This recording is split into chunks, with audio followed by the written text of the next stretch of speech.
Welcome back, I am Statman Dave, and this is the top 10 replacements for Michael Carrick.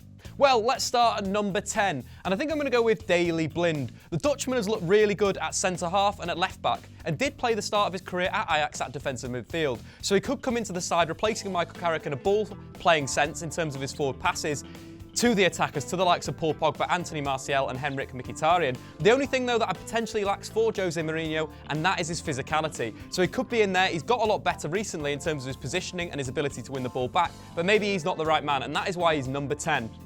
On to number 9, it's Diawara from Naples. Napoli picked him up from Bologna in the summer and they haven't looked back. 19 years old and he's really bossing the show at defensive midfield. In the Champions League tie against Real Madrid, Diawara's game by numbers was absolutely fantastic, completing 100% of his dribbles, 97 passes, with 89% pass accuracy, winning 3 tackles and making 1 interception against the best midfield in world football of Toni Kroos, Luka Modric and Casemiro. On to number 8, and we're going to look inside to Manchester United and Fosu Mensah. He's played at right back a few times, he's played in central midfield, but really replacing Michael Carrick, it's a little bit too soon for the young Dutchman. In terms of big stats for him, he won 76% of his tackles last season in the Premier League and had an absolute stormer against Tottenham where he made 5 interceptions, won 100% of his tackles and just really bossed the show at right fullback. On to number 7, and I think you've got to look inside the Premier League for a big, powerful Kenyan midfielder, and that is Victor Wanyama. United probably should have picked him up last season. He would have been perfect for Mourinho's midfield. He's powerful, he's aggressive, he wins tackles, but unfortunately he did move to Tottenham Hotspur, and we all know like David Levy likes to squeeze the cash. But in terms of his top performances this season, for me, he shone against Manchester City. Tottenham beat Pep Guardiola's side 2-0. Victor Wanyama was key to that game.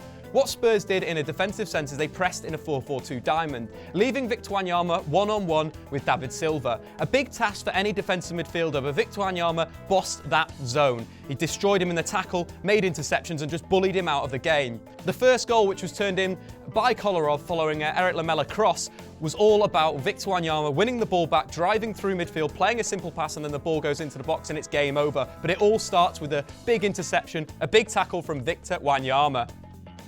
On to number 6, let's look to Madrid. Casemiro would be absolutely perfect for partnering Paul Pogba in defensive midfield. But unfortunately, he's Zidane's favourite and I can't see him leaving Madrid. That's why he's this far down on the list. If he was available, if United could, make the move, he would be close to number 1, number 2. But what he is, he's an aggressive, tenacious, ball-winning central midfielder and really complements the rest of their midfield, with Toni Kroos being the controller, the guy that's dictating the play, Luka Modric being the link between the midfield and attack. Casemiro just bosses the show.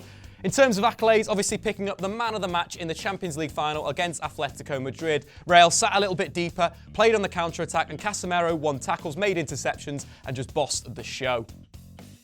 Moving on to number 5, I think we've got to go to France this time. We're going to look at Bakayoko, the powerful, strong Frenchman.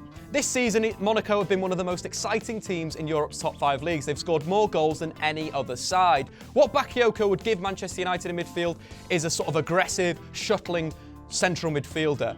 He isn't necessarily a holder, well he hasn't played that role for Monaco, but he could do that in terms of his power, his physique, his ability to win the ball and turn out of tight situations using his body and his skill and his movement. But what he has been is he's been the partner to Fabinho, but he's been getting into the opposition's box. He's the guy that's breaking the ball up and then driving with the ball, taking players on and then playing simple passes. So if you think about Paul Pogba, that could work quite well. Bakayoko could destroy and just give the ball to Paul Pogba, then Paul Pogba could play forward and get United going on the attack.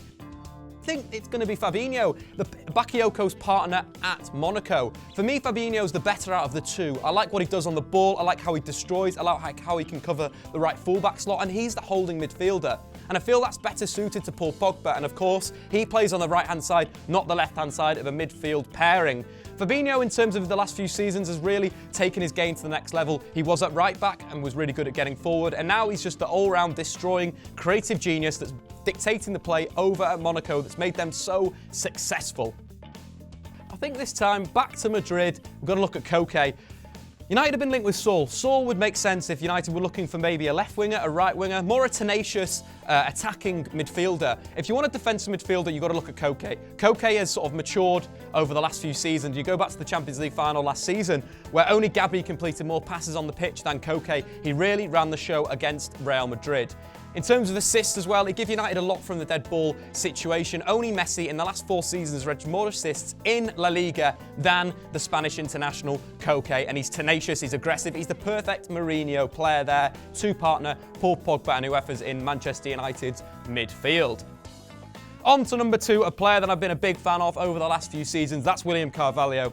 I've spoke about him before, his range of passing, his ability to break, control, and just sit back and allow the players around him to press to harry, and him just to be able to hold midfield on his own. We saw at Portugal at the European Championships that he was so fundamental to that side and them going on to win the trophy. What he's added this season is assists to his game. His long-range passing is already good enough. Now he's spotting those balls over the top, a number of assists this season, going to Gelson Martinez, who's a young attacking winger. So potentially seeing at Manchester United the likes of Anthony Martial on the left-hand side, maybe Juan Mata on the right-hand side, really getting onto the end of those balls, and of course Zlatan going over the top. So that could be a perfect signing in defensive midfield for United. But that leaves us to number 1. Number 1 is a big one. We're going to flip the script. We're going to change everything.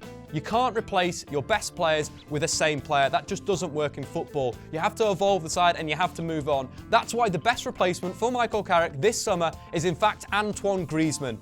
The Atletico Madrid second striker is a goal-scoring menace and a genius. So what United would get if they sign Griezmann is they'd switch their midfield to 2 holding players. Ander Herrera would come in and he'd sort of be the Michael Carrick replacement, partnering Paul Pogba, and then Antoine Griezmann ahead of him.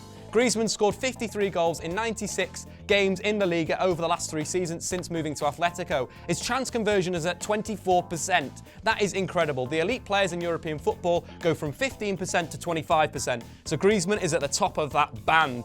But also Ander Herrera, who would come in and be the Michael Carrick replacement. In terms of his defensive work this season, he has been fantastic. He's made more interceptions, won more tackles than any other United player, and is really growing in the partnership with Paul Pogba. As a pairing, they've completed more passes than any other Premier League central midfield pairing from any other side. So in terms of what they can do together, it's starting to look good. But also you've got the aggressive side of Ander Herrera, who's made more interceptions in the opposition half than any other Premier League player. And that is why Antoine Griezmann is the perfect replacement for Michael Carrick, because Herrera can partner Pogba in midfield with the Frenchman in behind. You know it makes sense. Anyway, in the comments below, please put in who you think would be the best replacement for Michael Carrick. Make sure you subscribe to Full Time Devils. Go and check me out on YouTube as well, Statman Dave. Hit me a subscribe there because I'm doing a lot of fun stuff at the moment. But anyway, till next time, till the next transfer topic.